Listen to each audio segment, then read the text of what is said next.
Hello guys, आज की हम इस वीडियो में नॉर्मल डिस्ट्रीब्यूशंस के कुछ क्वेश्चन समझ रहे हैं।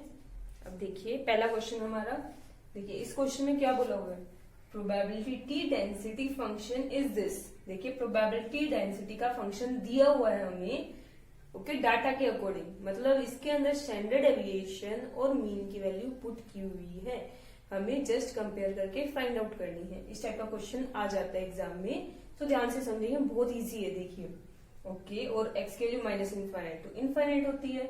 आइडेंटिफाई डिस्ट्रीब्यूशन को आइडेंटिफाई करना है हमें और मीन और वेरिएंस की वैल्यू निकालनी है। कैसे निकलेगी, पहले हम क्या करते हैं, देखिए हमारा प्रोबेबिलिटी का डेंसिटी का फंक्शन निकलू मैं, राइट, और प्रोबेबिलिटी का डेंसिटी का फंक्शन क्या था हमारा, 1 बाय में स्टैंडर्ड डेविएशन रूट में 2 पाई ई की power minus, right, x minus mean का स्क्वायर अपॉन में स्टैंडर्ड डेविएशन का स्क्वायर इंटू 2। ये हमारा डेंसिटी का फंक्शन है, राइट। ठीक है, तो अब देखिए हमें यहाँ पर फंक्शन दिया हुआ है ऑलरेडी, राइट, इन्होंने जस्ट देखिए वैल्यूज पुट की हुई है ऑलरेडी। हमें क्या करना होता है, बिल्कुल इसे इसके जैसा बना देते हो। इसलिए देखिए आपको जस्ट फॉर्मूला लर्न करना है।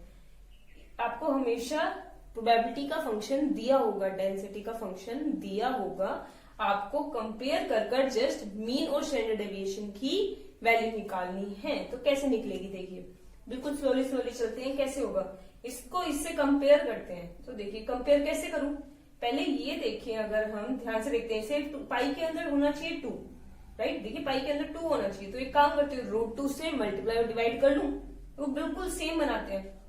√2 से मैंने क्या किया, मल्टीप्लाई और डिवाइड, ये टर्म हो गई। अब देखिए अगर मैं ई की बात करती हूँ, ई की पावर माइनस एक्स, ये देखिए ये तो बिल्कुल सेम हो गया, ठीक है, बिल्कुल सेम है। अब मुझे चाहिए यहाँ पर 2, डिवाइड में 2 होना चाहिए। तो एक काम करती हूँ, 2 से मल्टीप्लाई और डिवाइड कर लूं। देखिए 2 से मैंने मल्टीप्लाई और डिवाइड कर लिया, तो यहां से साफ पता चल रहा है हमारा स्टैंडर्ड डेविएशन देखिए का स्क्वायर, मतलब वेरिएंस किसके इक्वल है, यहाँ पर हमारा वेरिएंस किसके इक्वल है, 1/2 के इक्वल है। बाय कंपेयरिंग देखिए वेरिएंस किसके इक्वल है, 1/2 के इक्वल है। और सेम यहाँ पर भी तो यही चीज है। देखिए ये चीज हमारी ये क्या बनेगी, यहाँ पर √2 मल्टीप्लाई में है, 1 बाय में √2 हो जाएगा। ठीक है, उस चीज को देखने की वैसे जरूरत ही नहीं है आपको, डायरेक्ट यहीं से कंपेयर हो गया, आपके पास स्टैंडर्ड डेविएशन का स्क्वायर आ गया। ठीक है, और यहां से देखिए ये कंपेयर करने पर मीन आ गया, बिल्कुल सिंपल है। देखिए ये क्वेश्चन आता है आपका एग्जाम में, पिछली बार भी ये एग्जाम में क्वेश्चन आया था, तो ये आ गया हमारे पास। तो स्टैंडर्ड डेविएशन क्या होगा, 1/√2, मीन कितना होगा हमारे पास 4। ओके, सिंपल आंसर आ गया हमारे पास क्वेश्चन में। देखिए मीन पूछा हुआ था, वेरिएंस पूछा हुआ था और डिस्ट्रीब्यूशन पूछा हुआ था। डिस्ट्रीब्यूशन मतलब ये, मतलब इसे हमें क्या करना था, इस फॉर्म में कन्वर्ट करना था, ये हमारा क्या होगा, आंसर होगा। अब हम नेक्स्ट एग्जांपल समझते हैं। ठीक है, ये एग्जांपल ध्यान से, बिल्कुल इजी है, आप जस्ट फॉर्मूला लर्न रखिए। इस टाइप का क्वेश्चन बहुत बार आता है एग्जाम में, रिपीटेड। ओके, अब नेक्स्ट क्वेश्चन में क्या दिया हुआ है, 2 क्वार्टिल्स ऑफ नॉर्मल डिस्ट्रीब्यूशन आर। तो देखिए हमें 2 क्वार्टिल दिए हुए हैं और हमसे पूछा क्या हुआ है, व्हाट इज मोड। अब मोड जो होता है हमारा, मीन और मीडियन तीनों सेम होते हैं, राइट, नॉर्मल के अंदर, तो हम मीन निकाल लेते हैं। अब मीन कैसे आएगा, और ये दोनों क्वार्टिल है कौन से, जब 2 क्वार्टिल दिए हुए ना, तो 2 ये कौन से होंगे, फर्स्ट एंड थर्ड ही होंगे हमेशा। और देखिए फर्स्ट और थर्ड का हमने फॉर्मूला देखा था हमारे लास्ट क्लिप में। फॉर्मूला क्या, हमारा क्वार्टिल 1 क्या होता है, देखिए हमारा क्वार्टिल 1 क्या होता है, मीन के अंदर लेस होगा 0.675 स्टैंडर्ड डेविएशन, राइट, और ऐसे क्वार्टिल थर्ड में क्या होता है, मीन में से ऐड होगा, मीन में ऐड होगा 0.675 स्टैंडर्ड डेविएशन, राइट। ये हो गया क्वार्टिल 1, ये हो गया क्वार्टिल 3। अब देखिए यहाँ पर हमें क्वार्टिल दिए हुए हैं, तो वैल्यू पुट कर दूं। देखिए क्वार्टिल की वैल्यू पुट कर देते हैं। ठीक है, तो यहाँ पे क्वार्टिल की वैल्यू क्या हो जाएगी, 47.30 है, इक्वल्स टू, क्योंकि देखिए ये छोटा है वैल्यू और ये ज्यादा वैल्यू है, तो यही फर्स्ट क्वार्टिल होगा और ये थर्ड क्वार्टिल होगा हमारा। थर्ड क्वार्टिल है हमारा 52.70, इक्वल होगा mean plus 0.675 standard deviation, right. अब मुझे चाहिए मीन की, क्या करते हैं, मुझे मीन की वैल्यू चाहिए, तो हम इसे एज इट इज क्या करते हैं, सोल्व कर लेते हैं। देखिए ये तो कैंसिल ही हो गया और इन दोनों का क्या हो जाएगा, ऐड हो जाएगा।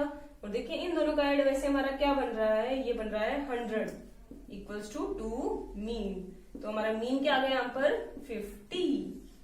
ओके, और देखिए मीन आ गया 50। अब नेक्स्ट स्टेप क्या होगा, क्वेश्चन में आगे पूछोगे मोड तो क्या होगा 50। Also find mean deviation about median. अब देखिए मीन डेविएशन अगर चाहे आप मीन से निकालो, मीडियन से निकालो, चाहे मोड से, सेम नहीं आएगा। आप खुद सोचिए, जब मीन मीडियन मोड ही सेम है तो चाहे मीन डेविएशन आप किसी से भी निकालिए, क्या होगा, सेम होगा।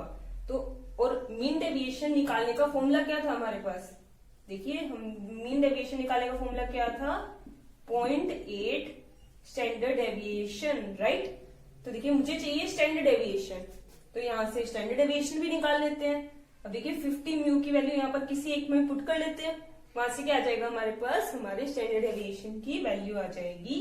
तो मैं ये 50 म्यू की, ये देखिए मीन की वैल्यू 50 यहाँ पुट कर रही हूँ। पुट करेंगे हम तो देखिए 50 पुट होगा, माइनस करके हो गया 2.70 इक्वल्स टू में 0.675 स्टैंडर्ड डेविएशन। अब हम इससे इसको डिवाइड कर देते हैं और हमारे पास स्टैंडर्ड डेविएशन की वैल्यू आ जाएगी। जल्दी से इसे सॉल्व कीजिए। ये देखिए कितना बनेगा, 2.7 को हम डिवाइड करते हैं 0.675 से, ये हमारे पास आ रहा है 4। तो हमारा स्टैंडर्ड डेविएशन क्या आ गया 4, ठीक है। तो ये देखिए बस यहाँ पे पुट कर देते हैं 0.8 इंटू 4, ये आ गया 3.2। ये हमारा क्या आ गया, mean deviation about mean, median और मोड। ओके, ये क्वेश्चन क्लियर। अब नेक्स्ट समझते हैं हम ये क्वेश्चन समझते हैं। देखिए इस क्वेश्चन में हमें क्या दिया हुआ है, प्रोबेबिलिटी दी हुई है जब x की वैल्यू 0 से b के बीच में है और क्या है a। वैल्यू निकालनी है किसकी, हमें इसकी वैल्यू निकालनी है। तो देखिए इसकी वैल्यू कैसे निकलेगी, बिल्कुल आराम से चलते हैं हम। देखिए हमें चाहिए इसकी वैल्यू, राइट। इसकी वैल्यू कैसे निकलेगी, सबसे पहले देखिए यहाँ पे ग्रेटर का साइन है और n की वैल्यू मिसिंग है, तो ग्रेटर को एक काम करते हैं, 1 में से लेस कर दूं तो यहाँ पर क्या आ जाएगा, हमारा लेस का साइन आ जाएगा, राइट। ग्रेटर वाले केसेस को हमने हटा दिया, तो 1 में से लेस किया यहाँ पर। अब देखिए मोड हटाती हूं मैं, जब भी हम मोड हटाते हैं, देखिए जब भी हम मोड हटाते हैं तो ये क्या आ जाता है, प्लस माइनस का साइन और बिल्कुल सेम सिंबल।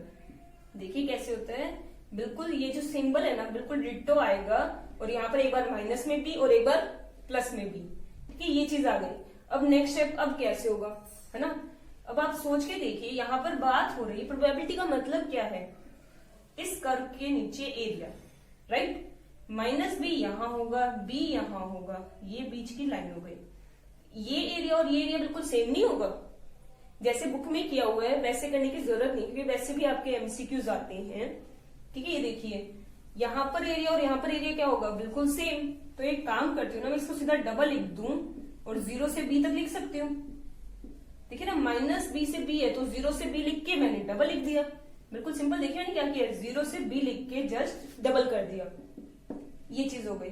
तो बस अब इसे क्या करते हैं, इसकी वैल्यू हमें दी हुई है, इसकी वैल्यू हमें क्या दी हुई है, a। तो 1 - 2a हमारा क्या हो जाएगा, इसका आंसर हो जाएगा। नेक्स्ट क्वेश्चन देखिए, इस क्वेश्चन में हमें मीन दिया हुआ है, वेरिएंस दिया हुआ है, हमें प्रोबेबिलिटी निकालनी है x > 60 की। अब ये वैल्यू कैसे निकलेगी, और गिवन है देखिए 5 1 की वैल्यू दी हुई है। ध्यान से समझते हैं ऐसे क्वेश्चन कैसे होते हैं, बिल्कुल सिंपल। देखिए ऐसे क्वेश्चंस कैसे होंगे हमारे, हमें निकालनी है प्रोबेबिलिटी x > 60, राइट। और हमेशा देखिए मैंने जैसे आपको बताया था, जो भी ये वैल्यू आपको दी होती है, देखिए ये वैल्यू हमेशा लेस की होती है। अगर मान लीजिए 1 लिखा हुआ है, इसका मतलब 1 से लेस वाला सारा एरिया कितना है, इतना। ठीक है, ध्यान से समझिए, 1 से लेस वाला सारा एरिया कितना है, इतना है हमारा, मतलब 84.13%। बट यहाँ पर ग्रेटर का सिंबल है, तो पहले ग्रेटर को लेस में कन्वर्ट कीजिए। आपको जो भी वैल्यू दी होती है हमेशा लेस की दी होती है। देखिए इसका मतलब क्या होता है, 1 से लेस की वैल्यू है ये। ठीक है, तो अब हम क्या करेंगे, एक्स ग्रेटर को लेस में कन्वर्ट करने का तरीका क्या है, दिस वन, राइट, यही तरीका है। अब दूसरी बात समझते हैं हम, आराम से समझेंगे हम। देखिए अब यहां पर तो ये चीज आ गई, ये तो x है, राइट। और हमने बात की थी, देखिए हमने बात की थी, ये हमेशा क्या होता है, इसको आपको कन्वर्ट करना होता है।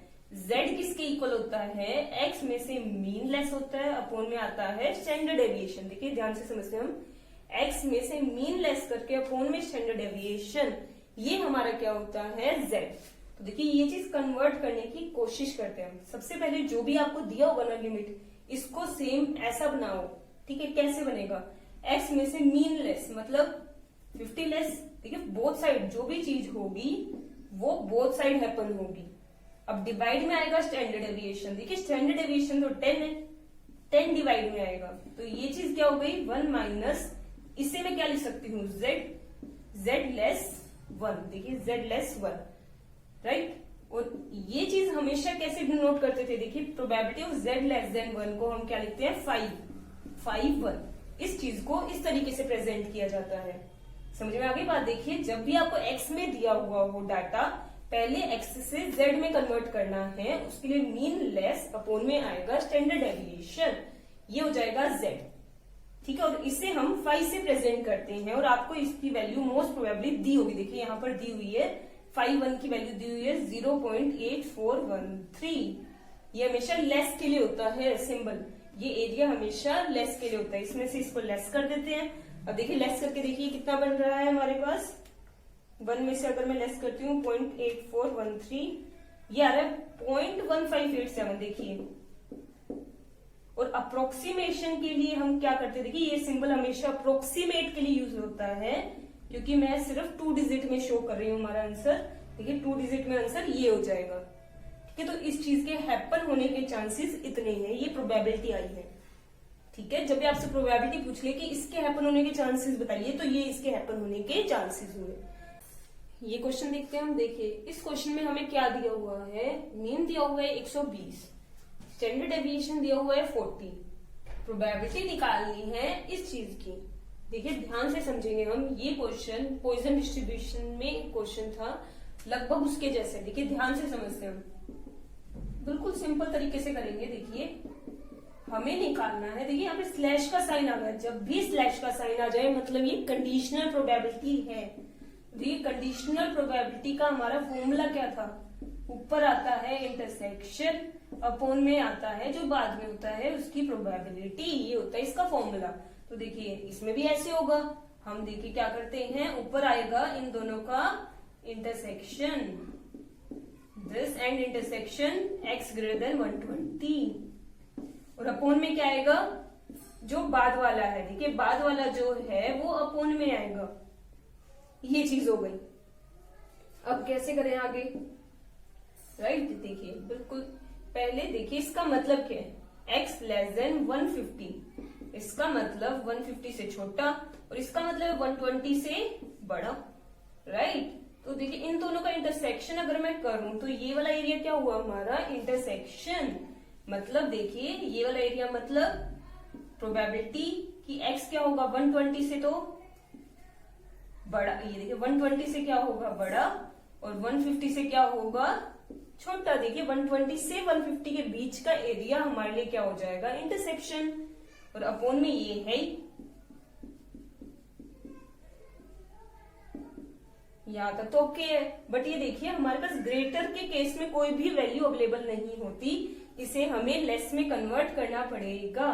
तो देखिए कैसे होगा नेक्स्ट स्टेप, 120, देखिए जैसे हमने पिछले वाला एग्जांपल किया था बिल्कुल सेम तरीके से, यहां पर x की जगह मुझे चाहिए z, x की जगह z कैसे आएगा, उसके लिए मुझे यहाँ पर x में से मीन लेस करना पड़ेगा, और डिवाइड में चाहिए स्टैंडर्ड डेविएशन। देखिए मीन मतलब है 120, तो देखिए 120 सारी जगह लेस होगा, यहां हो जाएगा लेस करूंगी 0, 120 लेस, तो ये हो गया 30, और डिवाइड किससे करना है, स्टैंडर्ड डेविएशन। देखिए हमारा कितना है 40, तो 40 से डिवाइड कर दो सबको, और अपॉन में क्या आएगा, देखिए सिमिलर तरीके से यहां पर भी हम क्या करते हैं 120 लेस, और जैसे ही मैं 120 लेस करूंगी अपॉन में क्या आएगा 40, यहां पर 120 लेस करते ही 0 बन गया। देखिए क्या आ गई लिमिट, 0 से लेकर ये z लिख सकती हूँ मैं इसे, z ये कितना आ गया देखिए 3/4 मतलब 0.75 और अपोन में क्या आएगा देखिए इस चीज को, ये हमारी z हो गई, z 0 से बड़ा है, ये चीज आ गई देखिए z 0 से बड़ा है। और अगर हमें ध्यान रखते हैं इस बात का कि 0 से बड़ा का मतलब इसके बाद वाला एरिया, और इसके बाद वाला एरिया क्या होता है 0.5, तो नीचे तो क्या आ जाएगा 0.5 आ जाएगा। देखिए नीचे तो क्या आ गया 0.5।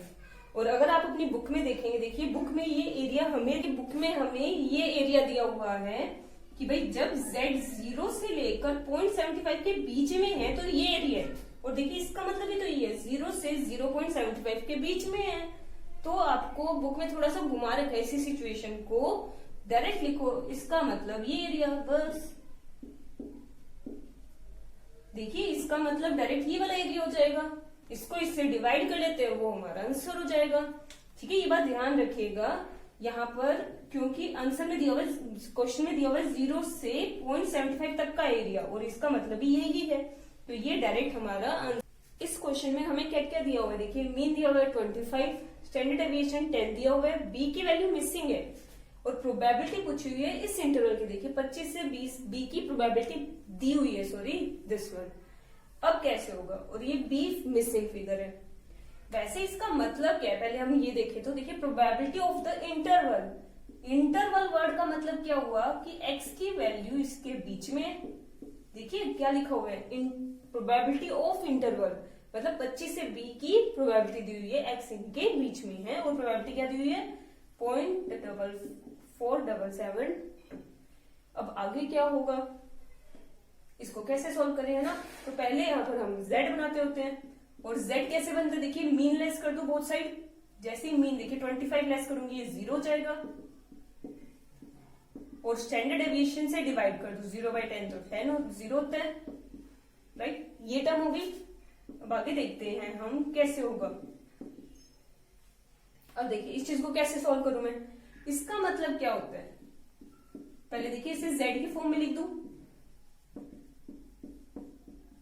देखिए मैंने यहाँ पर साइन चेंज किया है, मैंने साइन चेंज क्यों किया है, इसका कोई मैटर नहीं है, आप चाहे z लिखें चाहे z पर बार, एक्चुअली उन्होंने ना बस ये सिंबल यूज किया हुआ है सारी जगह पर, इस वजह से हम ये सिंबल यूज कर रहे हैं, और कोई डिफरेंस नहीं है।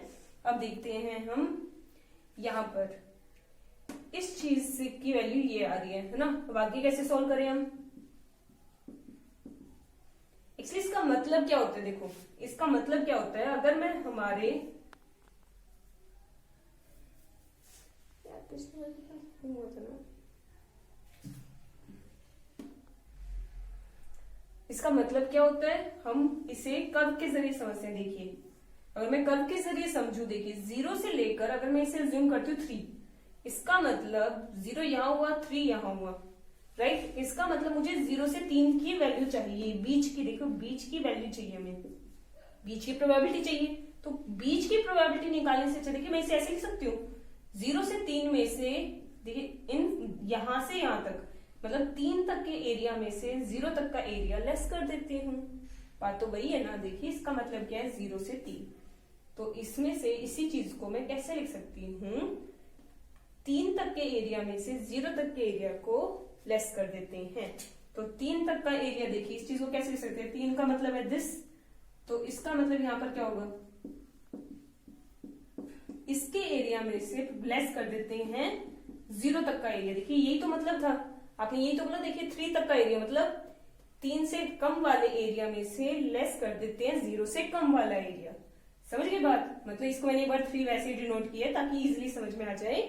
ठीक है, तो ये चीज हो गई, इक्वल्स टू क्या हुआ 0.4772।